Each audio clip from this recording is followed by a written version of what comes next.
the Vatican, where Pope Benedict has just finished celebrating Easter Mass, and our own Jim Sciutto is there. Good morning, Jim. Good morning, Bill. It was a very unusual breach of protocol at St. Peter's this morning. They changed the schedule of the Mass to allow a cardinal to address the Pope directly, and in that address, you heard a spirited defense of the Church.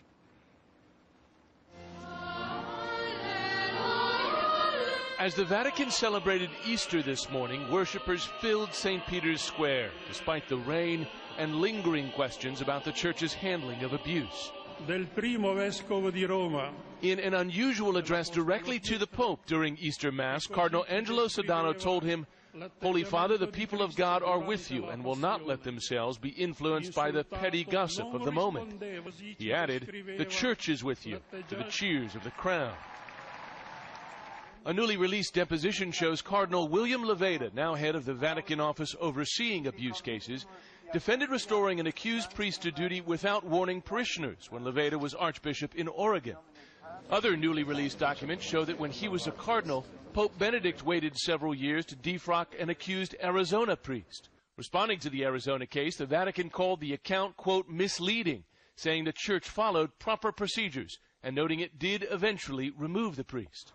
Observers who've covered the Vatican for years say its public relations are at a low point. There doesn't appear to be any PR strategy. During Holy Week, the Pope himself has still made no comment on the wider scandal. He's left the apologizing to a spokesman. The Church cannot ask to be recognized as a moral authority if really so terrible things happens frequently.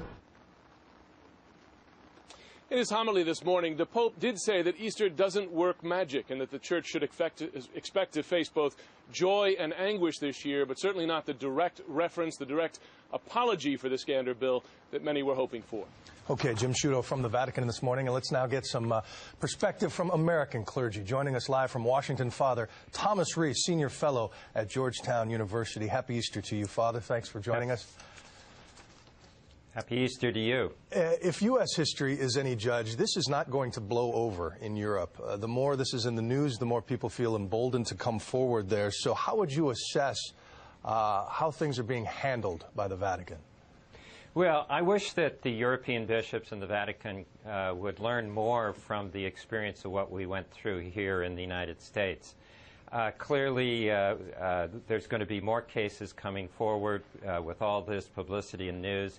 The Church needs to get out ahead of this, to be transparent, to reach out to victims, to condemn the abuse, to apologize, to acknowledge that bishops and church officials made mistakes, and to show that, we're getting our act together and putting in policies that will make sure that this doesn't happen again, that children will be safe.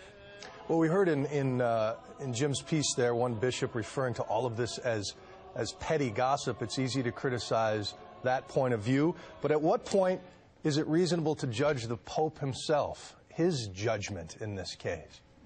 Well, I think it's clear that Cardinal Ratzinger, who became Pope Benedict, early in his career didn't understand this any better than a lot of other bishops, but he has grown in his understanding of this abuse crisis.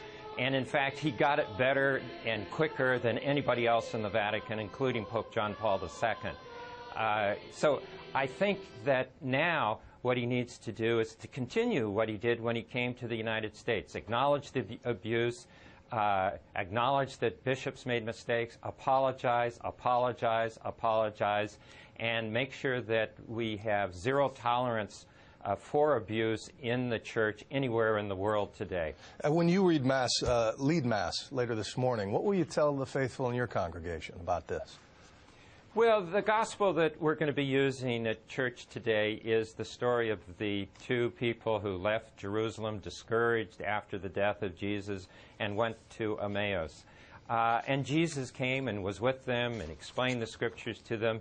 It's not surprising that people can be discouraged, that they can have doubts. This is part of being a Christian. But we have hope in Christ. We have hope in the resurrection. We have hope that by the power of God and His Spirit, that death can be defeated, that we can have victory over any kind of defeat and death, and can find hope in the resurrection. Father Thomas Reese, thanks again for your time this morning. You're welcome.